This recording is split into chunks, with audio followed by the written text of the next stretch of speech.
భూమి ఉద్భవించిన నుండి ఉన్న ఏకైక ధర్మం అంటే సనాతన ధర్మం. దానికి అంతం లేదు. అలాంటి గొప్ప ధర్మంలో మనం పుట్టినాం కాబట్టి మన దేవుని కోసం వచ్చి మీరు దర్శనం చేసుకున్న అందరికీ పాదాభివందనం చేస్తున్నాం. ఎందుకంటే అంత గొప్ప ధర్మం మనకు. ఏదో నిన్న పుట్టిన మొన్న పుట్టిన ధర్మం కాదు. వయసు లేదు, అంతం లేదు.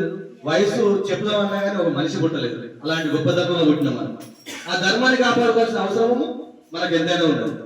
వాస్తవం కాదు. అందుకోసమైనా ఆ ధర్మం కోసం మనం కంకణబద్ధమై మన ధర్మాన్ని కాపాడుకోవడానికి నిర్విధంగా మనకు ఎంత సమయం ఉంటే అంత సమయం ఖచ్చితంగా కష్టపడాలి. ఎందుకంటే రాను రాను మన తరాలు ఇలాంటి పిల్లలు మన ధర్మాన్ని ఆచరించాలంటే మనమే కంకణబద్ధం కావాలి. మన ధర్మం కోసం మనమే పోరాటం చేయాలి. అలాంటి గొప్ప ధర్మంలో పుట్టినందుకు మనం గర్వపడాలి. మన దేవి దేవత మూర్తులను కాపాడుకోవాల్సిన అవసరము మనకే ఉన్నది. ఎవరో వచ్చి కాపాడాలని మనం చూడద్దు. అదొకటి గట్టిగా గుర్తుపెట్టుకోవాలి. మన దేవీ దేవత మూర్తుల యొక్క అద్భుతమైన కట్టడాలు భూ ప్రపంచం మీద ఎక్కడ లేవు. అంత అద్భుతమైన కట్టడాలు. ఆ కట్టడాలు కూర్చోడానికి అన్య మతస్థులు ఆగడం లేదు. అందుకోసమే సంఘే కలిగే శక్తి సంఘటితంగా ఉన్నంతసేపు మనల్ని ఎవ్వరూ ఏమీ చేయలేరు. అదొకటి గుర్తుపెట్టుకోవాలి దయచేసి అందరూ. అందుకోసమనే అంత అద్భుతమైన ఈ గంగాపూర్ జాతరలో వెలిసినటువంటి శ్రీ వెంకటేశ్వర స్వామి కలియుగ దైవం ప్రత్యక్ష దైవము. ఆ దైవం దగ్గర మనం ప్రతిజ్ఞ చేసుకుందాము. మన ధర్మం కోసం మనం కనీసం మనకి ఎంత దొరుకుతుందో అంత సమయాన్ని వెచ్చించి ధర్మం సేవలో పాల్గొనాలని చెప్పి ఈ గంగాపురి వేదిక ప్రాంగణంగా మీ అందరికీ శిరస్సు వచ్చి నమస్కారం తెలియజేస్తున్నాను. ఒకటి చిన్న విజ్ఞప్తి అండి. మా రామకృష్ణపురం ప్రాంతము చిన్న కుగ్రామం మన కేతనపల్లి మున్సిపాలిటీ కిందకి వస్తుంది. ఆ గ్రామంలో మేము సకల దేవత స్వరూపమైనటువంటి గోమాత మాల ధారణ కార్యక్రమం చేపట్టాం. అది మా పూర్వజన సుకృతంగా భావిస్తున్నాము. ఎందుకంటే ఆవు రాను రాను అంతరించిపోతుంది.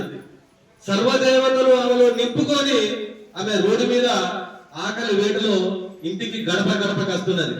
మనం ఫోటో పెట్టి మొక్కడానికైనా ఆమెను రక్షించడానికి మనం ఎలాంటి సేవలు చేస్తున్నాము అదొకటి ఆలోచన చేయాలి.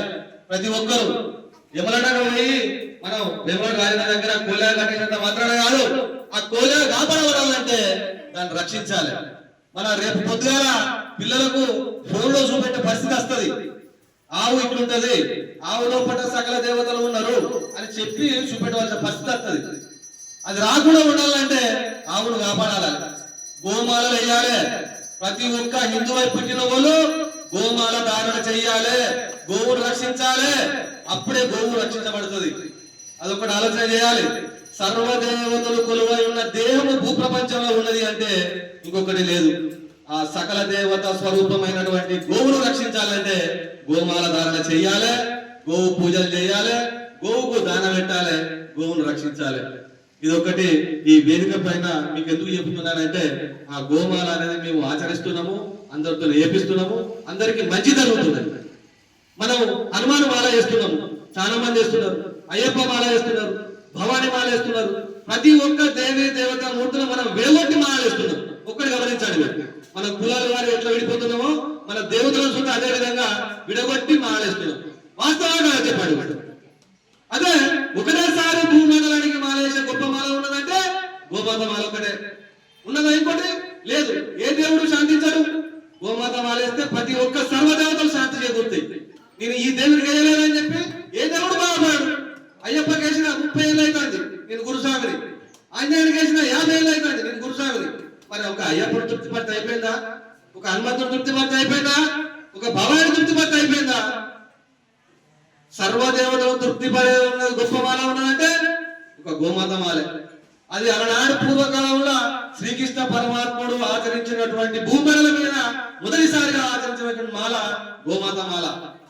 అంత గొప్ప మాల మళ్ళా పూర్వవైభవం పొందాలంటే ప్రతి ఒక్కరు గోమాత మాల ఖచ్చితంగా ధరించి గోవును రక్షించి సర్వదేవతల కొలువై ఉన్న దేవును ఇలాంటి అగోచపాలు కావద్దని చెప్పి మీ అందరికీ సభముఖంగా తెలియజేస్తున్నాను. దయచేసి ప్రతి ఒక్కరు గోమాత మాల ఆచరించే విధంగా ప్రయత్నం చేయండి. సకల దేవతల యొక్క ఆశీర్వాదం పొందండి. జై శ్రీరామ్.